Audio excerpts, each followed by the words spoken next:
चलिए फिर हम लोग आगे बढ़ते हैं क्वेश्चन नंबर 44 पर। करा the dimensional formula of intensity of electric field is. चलो हम कोरिलेट करते हैं। इलेक्ट्रोस्टैटिक फोर्स जो होता है अपने पास, थोड़ा सा फिंगर बढ़ा गया है, देख लिया जाए। कलर उठा लिया जाए कुछ ऐसा प्यारा सा। चलिए आपको पता है इलेक्ट्रोस्टैटिक फोर्स F बराबर Q इंटू ई जानते हो। वैसे ही मैग्नेटिक फोर्स निकालते हो F बराबर क्या लिखते हो, M इंटू बी, जहाँ M गलती से मास मत समझ लेना बेटा, पोल स्ट्रेंथ होता है एम्पियर मीटर के साथ। अब यहाँ हम B को अगर अलग करें तो B का वैल्यू क्या हो जाएगा, F बाई M। इसका निकालना है मुझे डायमेंशन। F क्या है, फोर्स, क्या जानते हो dimension, M L minus 2 pi M क्या है, फिर से बोले pole strength ampere metre, ampere के लिए एम्पियर और मीटर के लिए L। L से L का खेल खत्म, क्या बचा, M P minus 2 A minus 1, A minus 1। लो कोई ऑप्शन मिलाओ, M P minus 2 A minus 1। क्या बिहार बोर्ड का ये क्वेश्चन गया, एक क्वेश्चन इसके आ गया। या तो मेरे टाइपिंग में अगर टाइपिंग एरर हो तो अपने मेन क्वेश्चन से मिला लेगा, अदरवाइज ये क्वेश्चन तुम्हारा गलत है। इसका डायमेंशन आएगा M A minus 1 T minus 2, मतलब M T minus 2 A minus 1। अगर ये दिखाने का कोशिश किया तो हो सकता है कि M L0 T minus 2 A minus 1 M T minus 2। Typing error होगा, नहीं तो तुम्हारा क्वेश्चन बोनस जाएगा, ठीक है ना, देख लेना। चलो हम बढ़ते हैं आगे। एक और क्वेश्चन इसमें है, थोड़ा सा देख लिया जाए। Number of electrons present in 8 coulomb negative charge. Charge negative हो या पॉजिटिव हो, नेगेटिव होगा मतलब ले करके नेगेटिव हुआ, पॉजिटिव हुआ मतलब दे के पॉजिटिव हुआ है, या लेन देन चल रहा है। अब उसमें क्या करें, हमें पता है कि 1 कूलम चार्ज बनाने के लिए बेटा कितना इलेक्ट्रॉन ट्रांसफर होता है, 6.25 इंटू 10 पावर 18 इलेक्ट्रॉन। जब या तो निकालोगे नहीं तो घुसेरोगे, तब जाके बनेगा 1 कूलम चार्ज। तुमको कितना कूलम चार्ज चाहिए, 8 कूलम चार्ज। इससे गुना कर लो, 8 से गुना करना तो सीखा होगा, गुना कर लो। 8 पचे 40, 4 8 दूनी 16, 4 20, 2 8 छक 48, 2 50। 50 गुने 10 पावर 18, एक जीरो उधर डाल दो। 5 गुने 10 पावर 19, कोई ऑप्शन है, 5 गुने 10 पावर 19, हाँ है ऑप्शन। आगे बढ़ जाए, बढ़ जाए, चलो बढ़ गए। Two equal and opposite charge of 5 coulomb are kept mutually at a distance of 5 centimeter. The electric dipole moment of the system H। Electric dipole moment याद करो P क्या होता है, charge into separation, charge into separation. Charge कितना दे रखा है, 5 coulomb, separation कितना दे रखा है, 5 सेंटीमीटर। बेटा ध्यान देना 5 सेंटीमीटर है, ऐसा भी नहीं दिया है, 5 सेंटीमीटर। कितना निकल गया, 25 गुने 10 पावर माइनस 2 कूलम्ब मीटर। 25 गुने 10 पावर माइनस 2 कूलम्ब मीटर। बहुत अच्छा किया है, कम से कम यहाँ पूरा लिख दिया कूलम्ब मीटर, नहीं तो कहीं C और M लिख देता तो पढ़ लेता सेंटीमीटर, है ना। 25 गुने 10 के पावर माइनस 2 कूलम्ब मीटर। आगे बढ़ जाए, बढ़ गए। तो on moving from surface of a charge metallic sphere to the centre of the sphere the electric field. फिर से ध्यान देना, ये कंफ्यूजिंग क्वेश्चन, बहुत सारे बच्चे इसको गलत किए होंगे। वाला कुछ प्रॉपर्टी डिस्कस करो। जब भी मेरे पास यहाँ एक वर्ड है मेटालिक स्फीयर, है तो सॉलिड, बट तुमको पता है कि जब भी किसी सॉलिड मेटालिक स्फीयर पर जो भी एडिशनल चार्ज डालते हो, सारा चार्ज भाग के कहाँ ठहरता है, सरफेस पर। अगर सरफेस पे चार्ज ठहर गया, कहने को तो है ये सॉलिड मेटालिक, बट ये काम कैसा करेगा, हॉलो स्फेरिकल सेल की तरह। और जब हॉलो स्फेरिकल सेल की तरफ काम करेगा, अंदर में कोई चार्ज है ये नहीं है, कोई फ्लक्स जनरेट होगा ही नहीं, तो centre to surface electric field intensity कितना होता है, 0। इलेक्ट्रिक फील्ड इंटेंसिटी बिल्कुल नहीं होगा, कितना होगा, 0 एट ऑल पॉइंट। अगर पोटेंशियल पूछता तो पोटेंशियल होता तुम्हारा कांस्टेंट एंड इंटेंसिटी होता है 0। बहुत बच्चे इसको किए होंगे, इंक्रीज करेगा चूंकि सॉलिड है, और सॉलिड का ग्राफ देखते हो इंटेंसिटी वर्सेस डिस्टेंस, तो ग्राफ कुछ ऐसा होता है, सेंटर से लेकर सरफेस तक बढ़ता है और वापस से हटता है, लेकिन कब? जब ये होता है नॉन कंडक्टिंग, तब। नॉन कंडक्टिंग वाले केस में ये सही है। यहाँ पर एक वर्ड यूज कर दिया है मेटालिक, और मेटालिक वाले में सॉलिड हो या हॉलो इसका बिहेवियर होता है हॉलो वाला, और हॉलो वाले में जो इंटेंसिटी का वेरिएशन होता है विथ डिस्टेंस, सेंटर से लेकर सरफेस तक का वैल्यू होता है जीरो लेवल। सेंटर सरफेस पे जाता है और वापस से क्या होता है, सरफेस से मैक्सिमम फिर से वैल्यू घटता है। तो ये कह रहा है कि अगर उसके अंदर में सरफेस से लेकर सेंटर तक हम कहीं पर मूव कर रहे हैं तो कितना मिलेगा इंटेंसिटी? जीरो। 90% बच्चा इसका बेटा गलत आंसर लगा आया होगा, मुझे पता है। तो कर क्या होगा? इंक्रीजिंग, बट गलत, जीरो, ध्यान देना। Next, in electric dipole are situated at the closed surface, total electric flux coming out from the closed surface will be. किसी भी क्लोज सरफेस में एक डाइपोल डालते हो, डाइपोल बनता कैसे है? इक्वल एंड अपोजिट चार्ज से। इक्वल एंड अपोजिट चार्ज से अगर डाइपोल बनता है तो एक पे चार्ज माइनस क्यू है, एक पे चार्ज प्लस क्यू है, net charge zero. Net charge zero है, गॉस थ्योरम कहता है कि इलेक्ट्रिक फ्लक्स बनता है क्यू नेट बाई क्या? क्यू नेट गया zero, net flux zero, no flux zero. बढ़ जाए खुशी खुशी, चलो। In broad side on position the electric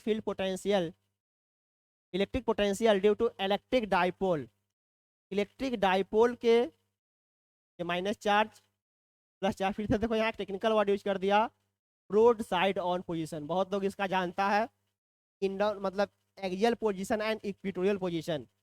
इस पोजीशन को क्या बोलते हो? इंड ऑन, और परपेंडिकुलर बाइसेक्टर इसको बोलते हो ब्रॉड साइड ऑन पोजीशन। आप ब्रॉड साइड ऑन पोजीशन के किसी भी पॉइंट पर अगर रहोगे, किसी भी पॉइंट पर, यहाँ पर कहीं पर भी जाओगे, ये डिस्टेंस सेम सेम है। एक निगेटिव चार्ज का जितना पोटेंशियल नेगेटिव में आएगा उतना ही पॉजिटिव चार्ज का सेम पोटेंशियल कहाँ आ जाएगा? पॉजिटिव में। Net potential broad side on position पर हमेशा क्या बंधल रहता है? जीरो, है ना? कोई कंफ्यूजन हो तो बोल दो पहले, नहीं बोलोगे बाद में बोलना कमेंट करके। करियाइयो देना कि सर तो गलत पढ़ा रहे हैं ना, किसी को मास्टर का गाली सुनने का अधिकार होता है, सुनाओ जितना सुनाना। Which of the following is blocked by a capacitor? फिर से एक टेक्निकल क्वेश्चन बाबू, हर साल के भांति ना इस बार क्वेश्चन सीधे हलवा टाइप नहीं दिया है, टेक्निकल क्वेश्चन रखा हुआ है। कैपेसिटर किसको ब्लॉक करता है? एसी को, डीसी को, दोनों को? एक चीज तो है कि अगर दोनों को ब्लॉक करता तो कैपेसिटर को हम इलेक्ट्रिक सर्किट में यूज नहीं करते। एक ऑप्शन तो सीधा गलत कर जाओगे। जरा आगे बढ़ो, इलेक्ट्रिसिटी को याद करो, जब हम लोग एसी पढ़ रहे थे वहां पर कैपेसिटर का जो हम लोग पढ़ते हैं एक्सी, क्या पढ़ते हैं? 1/ओमेगा सी। यहाँ पर सी क्या है? उसका कैपेसिटी, और ओमेगा क्या है? उसका एंगुलर फ्रीक्वेंसी। अगर ओमेगा को हम डाल दें 1/, ये ओमेगा कितना होता है? 5f इंटू सी, ये निकल गया एक्सी। बोले तो कैपेसिटर का रेजिस्टेंस। और डीसी सर्किट में बात किया जाए तो डीसी सर्किट का फ्रीक्वेंसी कितना होता है? जीरो, क्योंकि वहां तो एनोड का थोड़ी प्री डिफाइंड होता है। अगर फ्रीक्वेंसी हो गया zero, something by zero, value कितना हो जाएगा? इन्फिनिटी। अगर रेजिस्टेंस ऑफर कर रहा है इनफाइनाइट तो करंट पास करने देगा? घंटा करंट पास करेगा, करंट कितना जाएगा? जीरो। मतलब अगर हम डीसी में बात करें तो डीसी में कैपेसिटर कितना रेजिस्टेंस ऑफर करवाता है? Infinite. Infinite resistance current pass करने देगा? नहीं, कर देगा ब्लॉक। आगे, two bulb of 40 watt 60 watt are connected 220 volt main supply. सारा बात कर रहा है मेन सप्लाई, ये नहीं बोला कि पैरेलल है कि सीरीज है। तुमको सोचना पड़ेगा, घर में जो सप्लाई होता है वो पैरेलल होता है। पैरेलल में अलग अलग पावर दिखा रखा है, मतलब वोल्टेज सेम है। P इक्वल टू क्या जानते हो? V²/R। हमसे मांग क्या रहा है? रेजिस्टेंस का रेशियो। R का वैल्यू क्या हो जाएगा? V²/P। घर में पैरेलल कॉम्बिनेशन, पावर सप्लाई अलग अलग है, वोल्टेज सेम है, मतलब जो रेजिस्टेंस है इनवर्सली प्रोपोर्शनल टू पावर। तो अगर हम बात करें रेजिस्टेंस का जो रेशियो होगा R1:R2, वो जस्ट पावर के रेशियो का उल्टा हो जाएगा। पावर कितना दे ले है? 40 और 60, तो रेशियो पलट के लिख दो 60 और 40, 3/2, 3/2, 3:2। देखो बाबू बहुत कंफ्यूजिंग ऑप्शन दिखा रखा है, 2/3 भी दिया हुआ है। 3/2 रेजिस्टेंस है, पावर के इन्वर्स में दिया है, पावर है 40 60, रेजिस्टेंस चल जाएगा 60 40। 100/4 3/2। Resistance of any wire is 500 ohm, its electrical conductivity will be. देना ये क्वेश्चन जब हम पढ़ रहे थे उसी समय डिस्कस किया था। यहाँ पर एक्चुअली कंडक्टिविटी नहीं होगा, यहाँ पर दिया है रेजिस्टेंस, देन यहाँ होगा कंडक्टेंस, है ना। तो ऑप्शन दिखा रखा है, वो सब कुछ दिखा रहा है ओम इनवर्स, और ओम इनवर्स किसका यूनिट होता है, कंडक्टिविटी का या कंडक्टेंस का, कंडक्टेंस। तो यहाँ पर मेरे टाइपिंग में एरर नहीं है, ये तुम्हारा बिहार बोर्ड का ही एरर है। मतलब जस्ट तुमसे मांग रहा है कि रेसिप्रोकल ऑफ रेजिस्टेंस, ऐसे ही देखना लो, तुमको पकड़ में आ जाएगा ओम, और यहाँ लिख रहा है ओम इनवर्स, मतलब पर यूनिट के साथ देखने जाओगे तो ओम को इनवर्स कर दो, 1/500 निकाल लो वैल्यू, 1/500, 1/5 गुणे 10 के पावर माइनस 1/5 कितना हो जाएगा, 0.2 इंटू 10 पावर -2, 0.2 इंटू 10 के पावर -2 बोले तो 0.002, 0.002 एक ऑप्शन दिख रखा है ओम इनवर्स के साथ। आगे बढ़े, चलो आगे बढ़ा जाए। If n equal resistance are first connected in series, series में वैल्यू डायरेक्टली कितना हो जाएगा nr, and then connected in parallel, parallel में कितना हो जाएगा r/n, then the ratio of maximum and minimum resistance, max कहाँ मिलता है सीरीज में, मीन कहाँ मिलता है पैरेलल में, का रेशियो मांग रहा है 8 से r का खेल खत्म करो, n², मतलब रेशियो कितना हो जाएगा n²:1, कोई ऑप्शन है, n²:1, चौथा डी, कोई दिक्कत नहीं। आगे बढ़ा जाए, बढ़ जाते हैं, मेरा क्या, चलो देखो तो आगे ऑप्शन क्या था, n²। आगे बढ़ जाते हैं।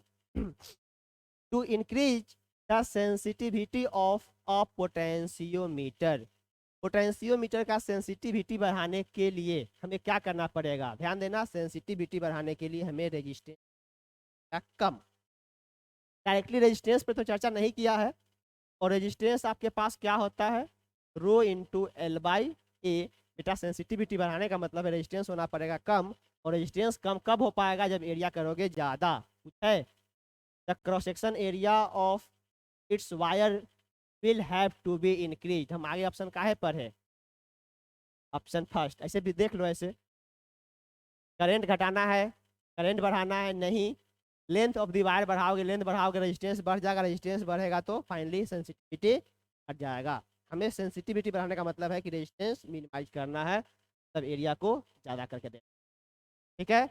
आगे बढ़ जाए। Kirchhoff second law of electricity is related to, बहुत बढ़िया, कोई बिना पढ़ा हुआ बच्चा ही बता देगा। किरचॉफ का जो दो लॉ है KCL एंड KVL, ये बात कर रहा है KVL का सेकेंड लॉ KVL है। KVL का वर्किंग प्रिंसिपल होता है conservation of energy, conservation of energy, और वही अगर फर्स्ट लॉ बोलता तो KCL कंजर्वेशन ऑफ चार्ज। और जब हम क्लास डील कर रहे हैं तो बोले थे कि ये दो ऑब्जेक्टिव क्वेश्चन बहुत इंपॉर्टेंट है, फाइनली आ ही गया। चलो next, which of the following is not a unit of magnetic field, फिर से यहाँ बच्चा फंसेगा, मैग्नेटिक फील्ड का इसमें यूनिट कौन नहीं है, और बहुत बच्चा पढ़ रहा है कि मैग्नेटिक फील्ड का यूनिट है क्या, तुरंत मारेगा टेस्ला, बाहर निकलेगा, एग्जाम प्रेशर इसको बोलते हैं। कह रहा है कि कौन सा इसमें मैग्नेटिक फील्ड का यूनिट नहीं है, टेस्ला तो है बेटा, जानते हो। आई इक्वल टू एक चीज और जानते हो, B.A, B निकालोगे तो बन जाएगा 5/A, 5/A, 5 का यूनिट होता है वेबर, और एरिया का होता है मीटर स्क्वायर, तो वेबर पर मीटर स्क्वायर ये भी इसका यूनिट है। न्यूटन एम्पियर पर मीटर, जरा इसको भी देखा जाए, हमें क्या चाहिए, मैग्नेटिक फील्ड इंटेंसिटी का चाहिए ऐसा यूनिट। अभी हम लोग देखे हैं मैग्नेटिक फील्ड, तुरंत पीछे क्वेश्चन नंबर जो शायद 44 या 45 था, जिसको हम लोग गलत साबित किए हैं, शायद 44 नंबर क्वेश्चन था, वहां भी मैग्नेटिक फील्ड का डायमेंशन पूछ रहा था, क्या था, force by pole strength, sorry force by pole strength, force के लिए न्यूटन और pole strength ampere metre, newton by ampere metre, मतलब ये भी मैग्नेटिक फील्ड का ऐसा यूनिट है। और इसी का जब हम लोग डायमेंशन निकाले थे तो क्या निकाले थे, न्यूटन के लिए ML/T-2, और एम्पियर के लिए एम्पियर, और मीटर के लिए लेंथ, ये निकाले थे ना, MT-2 A-1, कोई ऑप्शन नहीं मैच कर रहा था, देख लेना। यहाँ पर अगर वो सही है तो ये गलत है, चलो ये भी यूनिट है, इसका मतलब न्यूटन पर एम्पियर स्क्वायर ये ऑप्शन है गलत। तो खोजना क्या था? गलत ऑप्शन। तो किसको सही करके आओगे? ये ऑप्शन तुम्हारा है गलत ऑप्शन, है ना? हाँ, भांग पी के भंगिया के कुछ भी मत लिख के आ जाना, बाद में बोलना कि मास्टर ने लोल था। A magnet is situated near a closed conductor. Current can be produced in the conductor if, चलो मेरे पास है क्लोज कंडक्टर, बगल में डाल दिए एक मैग्नेट। कोई भी पोल डाल दो, कोई फर्क नहीं पड़ता है, नॉर्थ डालो साउथ डालो, किसी को भी डाल दो, आगे पीछे करोगे तो फ्लक्स तो बदलेगा। करंट बनता कैसे है? इलेक्ट्रोमैग्नेटिक इंडक्शन से। इलेक्ट्रोमैग्नेटिक इंडक्शन मतलब फ्लक्स चेंज होना चाहिए। अब बताओ, जब ये मैग्नेट पास लाओगे तब फ्लक्स बदलेगा, दूर लाओगे तब फ्लक्स बदलेगा। यहाँ पर only magnet is in motion. क्या केवल मैग्नेट के मोशन से हो सकता है? मैग्नेट को शांत करो, रिंग को आगे पीछे करो, तब पर भी फ्लक्स बदलेगा, तब पर भी करंट बन जाएगा। मतलब ओनली करके ये गलत कर दिया। क्या केवल और केवल कंडक्टर के मोशन से होगा? बिल्कुल नहीं। कंडक्टर को भी हम पास करते हैं, इसको भी दोनों को पास करवा देते हैं, दोनों का मोशन चाहिए। Both magnet and conductor are in motion. हो सकता था, लेकिन अगर दोनों को सेम स्पीड से ऐसे मूव करा दे, कोई फ्लक्स चेंज होगा? नहीं ना होगा। तो मोशन तो आप करवा दिए। अब देखो, अगर ये देखो, ये रहा मेरा मैग्नेट और ये रहा रिंग, मोशन तो दोनों कर रहा, लेकिन सेम स्पीड से करवा दे तो क्या फ्लक्स बदलेगा? ना। तो हमें क्या चाहिए? इस दोनों के बीच का अगर सेपरेशन बदलना है तो रिलेटिव मोशन चाहिए। There is a relative motion between the magnet and the conductor. इसको बोलते हैं टेक्निकल क्वेश्चन। बहुत बढ़िया क्वेश्चन पूछा हुआ है, और मुझे पता है कि लगभग बच्चे इसको गलत करके आए होंगे। बहुत अच्छा क्वेश्चन रहा है, हमको लगा कि पहला क्वेश्चन है जो अच्छा क्वेश्चन था बिहार बोर्ड के लिए, और इस बार क्वेश्चन का लेवल थोड़ा अच्छा किया है। बढ़िया बात है, करना भी चाहिए। The value of current obtained in moving coil galvanometer is proportional to. बहुत बढ़िया क्वेश्चन है, फिर से देखो। जब मूविंग कॉइल गैल्वेनोमीटर पढ़ रहा था, उसमें हम बताए थे कि गैल्वेनोमीटर में जो टॉर्क बनता है, एक टॉर्क बनता है मैग्नेट से और एक टॉर्क बनता है स्प्रिंग के टॉर्सनल इफेक्ट से। मैग्नेट से कितना टॉर्क बनता है?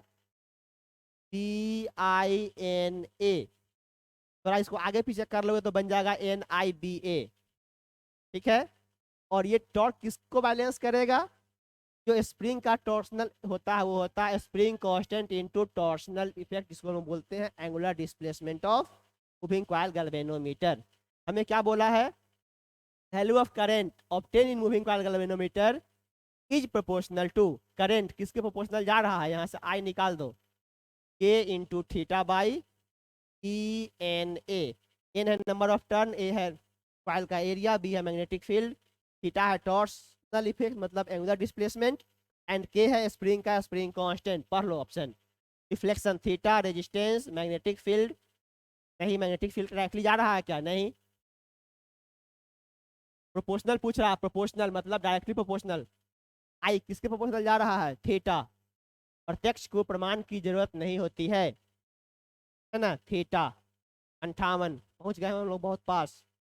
A galvanometer is converted into a meter by adding। एक गैल्वेनोमीटर को मुझे बनाना है एमीटर। बताओ, जब भी गैल्वेनोमीटर के साथ बहुत ही लो रेजिस्टेंस जिसको बोलते हो शंट लगाते हो पैरेलल में, तो ये होल कॉम्बिनेशन क्या बन जाता है?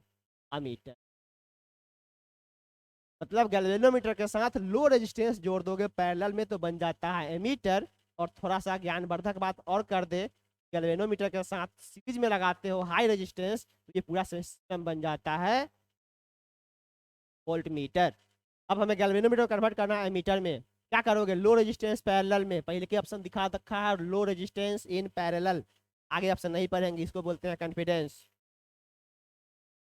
The magnetic field produced at the centre of current carrying circular coil is. किसी भी सर्कुलर कॉइल के सेंटर पर जो मैग्नेटिक फील्ड आता है वो कहाँ जाता है? राइट हैंड थंब रूल पढ़ लो। कॉइल के perpendicular to the plane of coil. ठीक है, बढ़ जाए आगे। बढ़ गए। On dividing any magnet of magnetic moment capital M parallel to its length into n equal piece. ध्यान देना, लेंथ वाइज बांटा है। ऐसे तरीके से बहुत पतले पतले मैग्नेट में इसको फाड़ दिया। ठीक, लेंथ वाइज जब बांट रहा है ऐसे लेंथ के पैरेलल, तो इस मैग्नेट का चाहे जितना भी पतले पतले पीस में आप कन्वर्जन कर दो, ऐसे पतले पतले, लेंथ नहीं बदलेगा। नहीं। लेकिन जो मैग्नेटिक मोमेंट है पोल स्ट्रेंथ n टाइम्स हट जाएगा। एरिया जैसे जैसे डिवाइड होगा उसी रेशियो में, पहले अगर पोल स्ट्रेंथ m था तो अब पोल स्ट्रेंथ हो जाएगा m/n। लेंथ पहले भी l था, लेंथ अब भी l होगा। हमें नया मैग्नेटिक मोमेंट मांग रहा है, नया मैग्नेटिक मोमेंट क्या हो जाएगा, नया pole strength m/n into l, और m इंटू l क्या था, पहले का मोमेंट, तो पहले के मोमेंट से वैल्यू कितना गुना घट जाएगा, n गुना घट जाएगा। मतलब डायरेक्टली ऑप्शन कहाँ चल जाएगा, m/n। आगे बढ़ जाए, लो, विच ऑफ द फॉलोइंग तो हिस्ट्रेसिस, फिर से थ्योरेटिकल क्वेश्चन है, इसमें हम क्या है ज्ञान बांटे। हिस्ट्रेसिस किसके कारण आता है, केवल और केवल फेरोमैग्नेटिक मटेरियल में आता है। हिस्ट्रेसिस लॉस तो बोलते हो soft iron core, soft iron core में ही आता है तुम्हारा हिस्ट्रेसिस लॉस, और सॉफ्ट आयरन को हम लोग क्या बोलते हैं, ferromagnetic substance. The value of magnetic potential at a distance r from a pole strength small m। अच्छा बेटा बताओ, अगर मेरे पास कैपिटल स्मॉल q से r डिस्टेंस पर हम इलेक्ट्रिक वोल्टेज पूछते हैं तो क्या बोलते हो, 1/4πε0 q बाई r। अगर मेरे पास कोई m पोल स्ट्रेंथ से r डिस्टेंस पे जाकर मैग्नेटिक फील्ड बोले, इस कांस्टेंट के रूप में क्या डाल दोगे, μ0/4π, चार्ज के रूप में चल जाएगा पोल स्ट्रेंथ, और डिस्टेंस तो डिस्टेंस ही रहेगा, μ0/4πm/r। कोई ऑप्शन है, μ0/4πm/r पहला ऑप्शन। अधिकांश का ऑप्शन एक ही मिल रहा है, क्या मजाक है, सब अगर लगा दिया होगा बजरंग बली की ए, हो गया होगा कुछ। आगे, an electron is accelerated to 5 volt potential difference, the energy gained by the electron will be। सबको पता है किसी भी v वोल्ट के पोटेंशियल डिफरेंस में किसी चार्ज q को अगर भेजते हो तो कितना एनर्जी लेके आता है, q इंटू v। q के रूप में क्या है e, और v के रूप में क्या है 5 वोल्ट, 5 इलेक्ट्रॉन वोल्ट। कोई ऑप्शन है, 5 जूल ना 5 इलेक्ट्रॉन वोल्ट, हाँ 5 electron volt.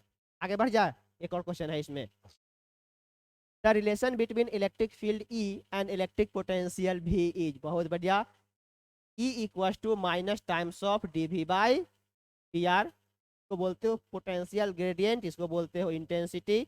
E equal to minus dV by dr। कोई ऑप्शन है, E equals minus dV by dr। फिर से पहला ऑप्शन, बाद बाकी सब गलत है। Next, the electrostatic energy of the system made by two electric dipoles kept at a distance r is proportional to। फिर से क्वेश्चन तुम बहुतों का गलत करवाया होगा, बहुतों का, जरा दिमाग लगा लेना, हमें पता है कि मेरे आंसर के बाद तुम लोग क्रेडिट करोगे। पहले क्वेश्चन के बाद ढंग से पढ़ो क्या कह रहा, the electrostatic energy of the system made by two electric dipole, दो इलेक्ट्रिक डाइपोल है, किसी सर्टेन डिस्टेंस r पे रखा हुआ है, उस जगह पर जाकर के अगर आप इलेक्ट्रिक फील्ड इंटेंसिटी ढूंढने जाओगे तो इसमें से तीनों ऑप्शन में से कोई ऑप्शन आपको प्रोपोर्शनल नहीं दे, ये प्रोपोर्शनल टू आर जाता है, प्रोपोर्शनल टू आर जाता है। ऑप्शन नंबर डी दिख रहा है, नन ऑफ दिस, ये आर के प्रोपोर्शनल होता है, यू प्रोपोर्शनल टू आर।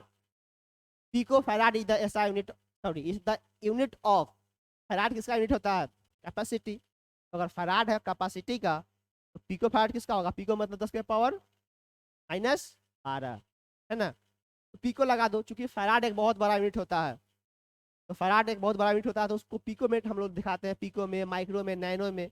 तब देखते हो किसी भी कंडेंसर में लिखा होता है 30 micro farad, 250 pico farad, nano farad, nano pico micro में ही देता है, क्योंकि फैराड का कैपेसिटी आप जनरेट नहीं कर सकते हो। तो पिको फैराड किसका ऐसा यूनिट है, देखो, electric charge, intensity of electric field, electrical capacitor, electric flux, electric capacitor. Next, capacity of any condenser does not depends upon, फिर से क्वेश्चन फंसा दिया, C equal to Q by V, बहुत लोग जानते हो, C equal to Q by V, ध्यान देना बेटा, कर रहा है डज नॉट डिपेंड्स अपॉन। आप किसी भी कैपेसिटर कैपेसिटी जो निकालते हो केवल उसके शेप, साइज और मटेरियल पर डिपेंड करता है। बहुत बच्चे कैपेसिटी को डिफाइन करते हैं Q बराबर क्यू बाई भी, क्यू बढ़ाओगे बढ़ेगा, भी बढ़ाओगे घटेगा, बट बेटा पता है कि जैसे ही चार्ज बढ़ाओगे सेम प्रोपोर्शन में क्या हो जाएगा, वोल्टेज बढ़ जाता है। और हम चिल्ला चिल्ला के क्लास में बोल रहे हैं कि किसी भी कैपेसिटर कैपेसिटी चार्ज और वोल्टेज से इंडिपेंडेंट होता है, केवल उसके ज्योमेट्री पर डिपेंड होता है। Parallel plate capacitor epsilon naught A K by D, area of cross section, material use, D separation, area of separation किसको दिखाता है, उसके ज्योमेट्री को, एंड के उसमें भरल डाइलेक्ट्रिक को। तो अगर किस पे डिपेंड नहीं करता है, चार्ज एंड वोल्टेज पर डिपेंड नहीं करता, आप खोजो उस पर। शेप ऑफ प्लेट बिल्कुल नहीं, शेप के हिसाब से उसका एरिया एरिया बदल जाएगा। साइज ऑफ प्लेट, साइज के हिसाब से डिस्टेंस डिस्टेंस बदल जाएगा। चार्ज ऑन दी प्लेट, ठीक है, distance between the plate, distance पर डिपेंड करता है, साइज पर डिपेंड करता है, शेप पे डिपेंड करता है। Cylindrical capacitor, spherical capacitor, parallel plate capacitor distance पर करता है, साइज पे करता है, शेप पे करता है, कौन सी पे नहीं करता है, चार्ज एंड वोल्टेज। हम ये क्लास में चिल्ला चिल्ला के बता रहे थे। कभी भी कैपेसिटी आएगा बच्चा तुरंत लगाता है सी बराबर क्यू बाई भी, बटे नहीं होता है। चार्ज बढ़ाओगे वोल्टेज बढ़ जाएगा, वोल्टेज घटाओगे चार्ज घट जाएगा। Next, the capacity of a spherical conductor is 1 microfarad, its radius will be. चलो थोड़ा डिस्कस कर लिया जाए, सॉल्व कर लिया जाए। तब स्फेरिकल कैपेसिटर कैपेसिटी कितना जानते हो, 4 पाई एप्सिलॉन नॉट आर। अगर ये फॉर्मूला भी नहीं पता तो हम फिर चलो, अब हमें चाहिए कितना कैपेसिटी, 1 पिकोफैराड। उसके लिए हमें क्या चाहिए, रेडियस। तो पहले आर का वैल्यू निकाल लो। आर का वैल्यू क्या हो जाएगा, T by 4 pi epsilon naught. तो बड़ा बढ़िया से घुमा के हम ऐसे लिख दे, T into 1 by 4 pi epsilon naught. T का वैल्यू कितना चाहिए, 1 माइक्रोफैराड। कितना चाहिए, 1 माइक्रोफैराड, मतलब 10 टू द पावर -6। और 1 बाई 4 पाई एप्सिलॉन नॉट कितना दिखाता है वैल्यू, ये 9 गुने 10 के पावर 9। 9 यहाँ -6 पावर प्लस 3 पावर, कितना पावर बच जाएगा, 9 गुने 10 पावर 3, बोले तो 9 किलोमीटर। बहुत बढ़िया, 9 किलोमीटर। जरा सोच के देखो, समझ आ जाएगा। 1 माइक्रोफैराड के स्फेरिकल कैपेसिटर बनाने के लिए जो कैपेसिटर था उसका रेडियस कितना लेने गए थे, 9 किलोमीटर। इतना बड़का कंडेंसर बनाओगे तो लटकाओगे कौन चीज में। ठीक है ना, कि छोटे छोटे कैपेसिटर बनते हैं कम वैल्यू के, पीको में, नैनो में, ऐसे बनते हैं। आगे लास्ट क्वेश्चन, अंत भला तो सब भला। The dielectric constant of a metal is, देखो सही में अंत भला करवा ही दिया। मेटल का डायलेक्ट्रिक कांस्टेंट बोले तो रिलेटिव परमिटिविटी कितना होता है, फाइनाइट। जैसे वाटर का 80 होता है, एयर का 1 होता है, वैसे ही मेटल का होता है इन्फिनिटी। इति श्री रेवाखंडे, केवल एमसीक्यू डील किए हैं। अगर तुम लोग का कमेंट अच्छा रहा, के साथ साथ मस्त डिराइव किए हैं, मस्त बताए हैं, तो इसका सब्जेक्टिव भी डील कर देंगे। तब तक के लिए बस इतना ही। फिर से जय श्री राम, बाय बाय।